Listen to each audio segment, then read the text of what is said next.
Hello student, Lord Tirupati महाविद्यालय की online classes में आप सभी छात्रों और छात्राओं को स्वागत।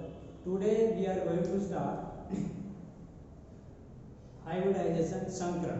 तो यूनिट 1 अपने कर रही थी स्ट्रक्चर एंड बॉन्डिंग, और उसमें अपन देख रहे थे कुछ जो टॉपिक्स थे अपने वो अपने डिस्कस किए थे, जैसे बॉन्ड कितने प्रकार के होते हैं ये वाले, या फिर यूज कर सकते हैं कि उनकी जो CH4 मीथेन है उसकी स्ट्रक्चर प्लानर होती है, कैसे होती है।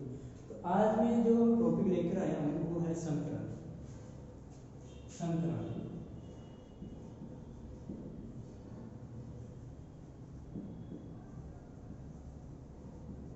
हाइब्रिडाइजेशन संकरण।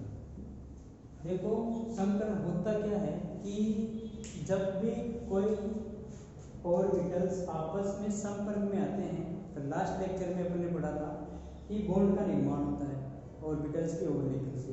ओवरलैपिंग कैसे हो रही है? डायरेक्टली हो रही है ओवरलैपिंग, या फिर यूँ कह सकते हैं कि साइड वाइज ओवरलैपिंग हो रही है, और उसके आधार पर अपने को बॉन्ड का फॉर्मेशन होता था। आज जो संकरण है ये कंसेप्ट दिया था 1937 में पोलिंग नामक वैज्ञानिक था, उसने एक कंसेप्ट दिया था हाइब्रिडाइजेशन का। तो संकरण होता क्या है कि जब दो या दो से अधिक ऑर्बिटल्स यानी कि कक्षक, जब दो या दो से अधिक कक्षक आपस में मिलकर नए समान ऊर्जा वाले और समान आकृति के ऑर्बिटल बनाते हो, तो यह प्रक्रिया क्या कहलाती है? संकरण कहलाती है। तो संकरण में रिक्त कक्षक, पूर्णपूरित कक्षक और भरे हुए कक्षक यानी कि सभी कक्षक पार्टिसिपेट कर सकते हैं। दूसरी बात क्या कि संकरण में हमेशा संकरण में इलेक्ट्रॉन पार्टिसिपेट नहीं करते या फिर सारी उनकी सहभागिता नहीं होती है। तो आज अपन बात करेंगे पूरे इस वीडियो में हाइब्रिडाइजेशन की। तो संकरण क्या है, तो इसकी डेफिनेशन क्या है कि जब दो या दो से अधिक कक्षक, जब दो या दो से अधिक कक्षक या ऑर्बिटल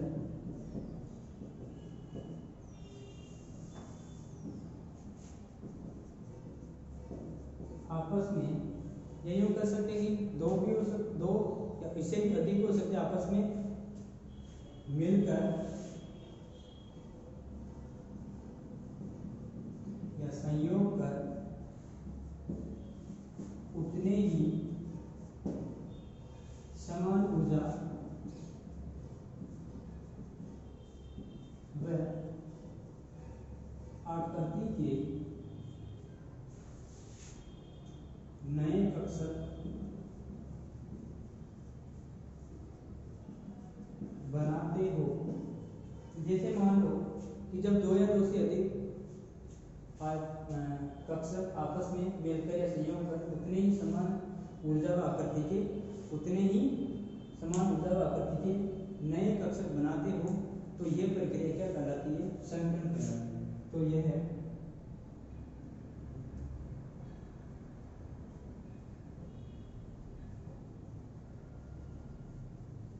संकरण कहलाता है।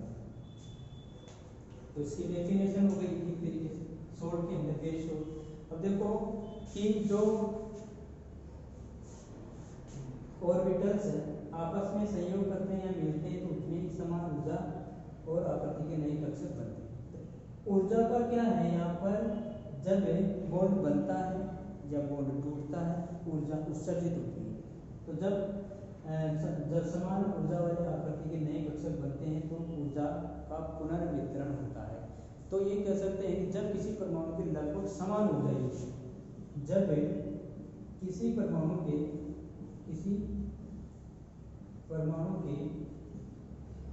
लगभग समान ऊर्जा के, लगभग इनकी ऊर्जा कैसे होनी है? समान होनी चाहिए। लगभग समान ऊर्जा के कक्षक आपस में, या यूँ कह सकते हैं कि समान ऊर्जा के विभिन्न कक्षक परस्पर मिलकर या विलय होकर आपस में मिलकर या विलय होकर उतनी ही संख्या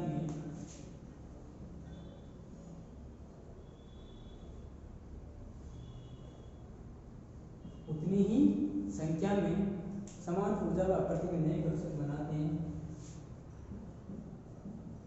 समान ऊर्जा व आकृति के कक्षक बनाते हैं। समान आकृति व ऊर्जा के कक्षक बनाते हैं या निर्माण करते हैं। तो ऊर्जा पुनर्वितरण की इस प्रक्रिया को संकरण कहते हैं। तो बनाते हैं तो ऊर्जा जो एनर्जी है ऊर्जा पुनर्वितरण की क्या कहलाएगी प्रक्रिया। ये प्रक्रिया संकरण कहलाती है। क्या कहलाती है? संकरण कहलाती है। अब देखो संकरित कक्षकों की जो प्रॉपर्टी है या संकरण के नियम क्या है, रूल्स क्या है वो पढ़ते हैं। तो डेफिनेशन क्या होगी, जैसे मान लो जब दो या दो से अधिक कक्षक आपस में मिलते हैं, संयोग करते हैं, तो उतने ही नए कक्षक बनते हैं जिनकी आकृति और ऊर्जा क्या हो, समान हो। यही हम कह सकते हैं जब किसी परमाणु के लगभग समान ऊर्जा के कक्षक आपस में मिलकर उतनी ही संख्या में नए कक्षकों का निर्माण करते हैं तथा इस प्रक्रम में ऊर्जा के पुनर्वितरण की प्राप्ति होती है। ये प्रक्रिया क्या कहलाती है? संकरण कहलाती है। तो ये इसकी डेफिनेशन होगी। अब इसके रूल क्या क्या है, नियम क्या क्या है वो देखते हैं। इसके नियम क्या क्या है? 1920 से 31 इसके नियम क्या क्या है?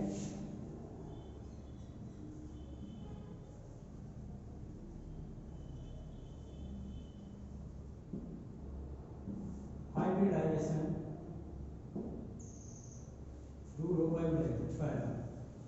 पहला नियम क्या है? जब एक ही परमाणु या आयन के लगभग समान ऊर्जा के कक्षक आपस में संकरित हो सकते हैं, यानी एक परमाणु के एक ही परमाणु या एटम्स लगभग समान ऊर्जा के कक्षक संकरण में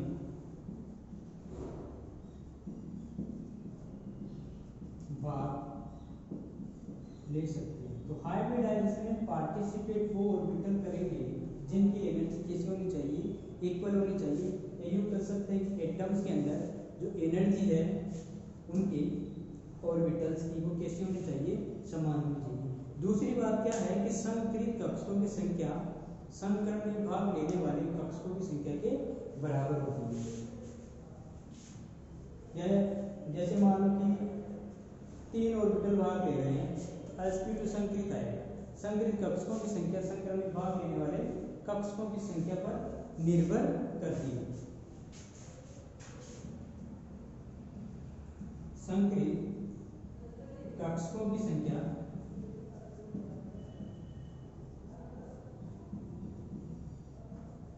संकरण में, यानी कि जो कक्षों की संख्या संकरण में भाग लेने वाले कक्षों की संख्या पर निर्भर करती है। संकरित कक्षों की संख्या संकरण में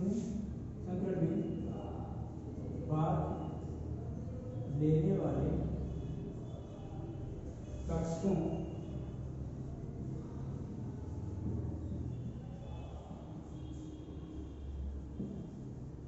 निर्भर करती है। तो संकरित कक्षकों की संख्या संकरण में भाग लेने वाले कक्षकों की संख्या पर निर्भर करती है। फर्स्ट में मैंने लिखा था ये कि परमाणु के लगभग समान ऊर्जा के कक्षक संकरण में भाग ले सकते हैं। संकरित जो थर्ड नंबर का संकरित प्राय अधिक दिशात्मक होते हैं जिससे वे प्रबल बंध का निर्माण करते हैं। वेरी इंपॉर्टेंट है।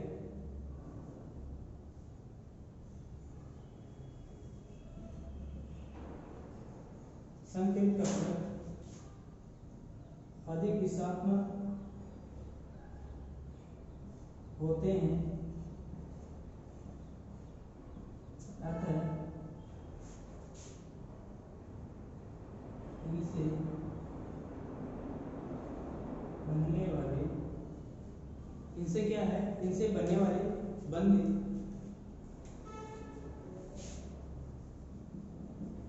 प्रबल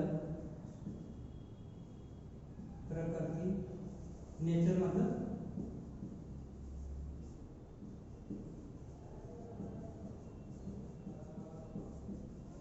प्रदर्शित करते हैं। संकरित कक्षक में संकरित कक्षक अधिक दिशात्मक होते हैं, अतः इनसे बनने वाले बंध प्रबल प्रकृति की होती है। हम कह सकते हैं कि संकरित कक्षकों में दिशात्मक गुण प्रदर्शित या दिशात्मक गुण को प्रदर्शित करने की प्रॉपर्टी होती है, अतः इनसे प्राप्त होने वाले जो बॉन्ड है वो क्या होंगे, स्ट्रॉन्ग प्रकृति के होंगे। बंध क्या है, प्रबल प्रकृति के होंगे। विशिष्ट संकरण से प्राप्त सभी संकरित कक्षकों की आकृति समान, परंतु इनका त्रिविम विन्यास अलग अलग होता है। विशिष्ट संकरण से प्राप्त सभी संकरित कक्षकों की, विशिष्ट संकरण से प्राप्त संकरित कक्षकों की आकृति समान तथा त्रिविम, या इसका जो स्टीरियो कॉन्फ़िगरेशन आएगा, त्रिविम विन्यास,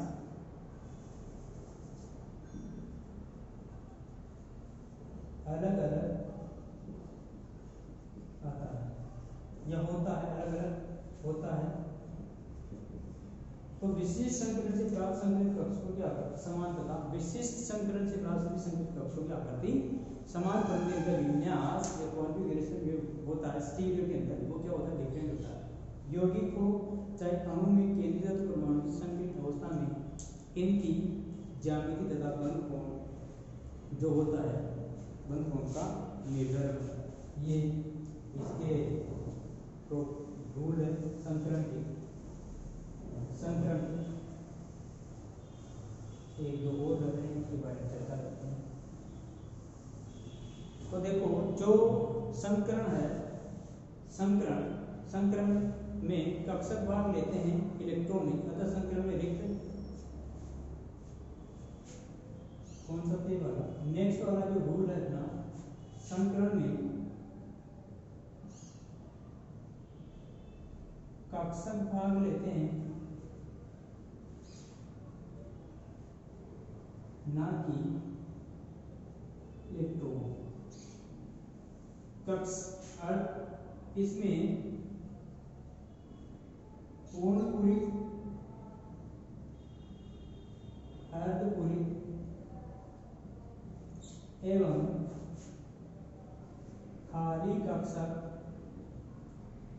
भाग ले सकते हैं।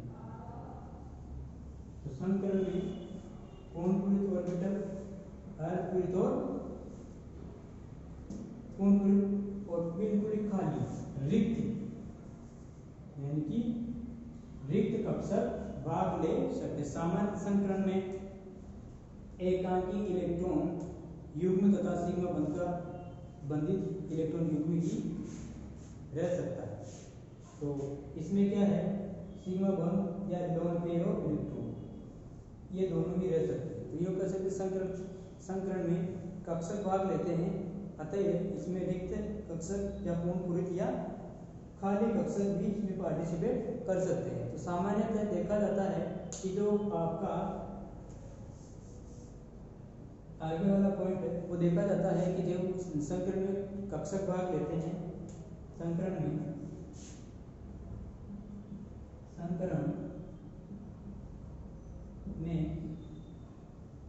कक्षक भाग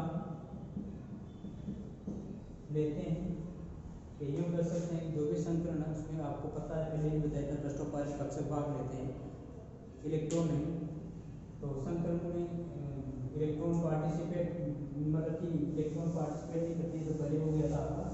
आगे वाला जो अपने है ये कि जो सामान्यतः संकरित कक्षक में एकांकी इलेक्ट्रॉन युग्म तथा संकरित कक्षक में लोन पेयर तथा बॉन्ड पेयर बोल सकते हैं या बोल सकते हैं सिग्मा बॉन्ड, सिग्मा बंध का बंधित इलेक्ट्रॉन ही भाग लेता है, का बंधित इलेक्ट्रॉन भाग लेता है। तो कहने का मतलब क्या हो गया कि जो संकरण होता है उसमें सिग्मा और लोन पेयर ऑफ इलेक्ट्रॉन या बॉन्ड पेयर और lone pair of electron present होते हैं, कोई पार्टिसिपेट करते हैं। अब जो अपने कार्बनिक रसायन उसमें संकरण कितने प्रकार का होता है? कार्बनिक रसायन में ऑर्गेनिक,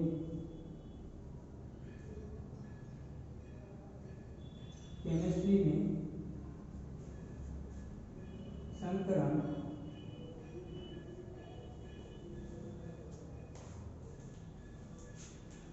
प्राय निम्न प्रकार के होते हैं। तो देखो संकरण कितने प्रकार के होते हैं? sp3 संकरण, sp2 और sp संकरण। एग्जाम्पल की बात करें तो C2H2, C2H4, C3 या C2H6, एथेन, एथीन और एसिटिलीन या एथाइन। तो आज की क्लास में बस इतना ही। नेक्स्ट क्लास में इसके टाइप्स के बारे में और इसके एग्जाम्पल्स के बारे में चर्चा करेंगे। Thank you so much, have a nice day.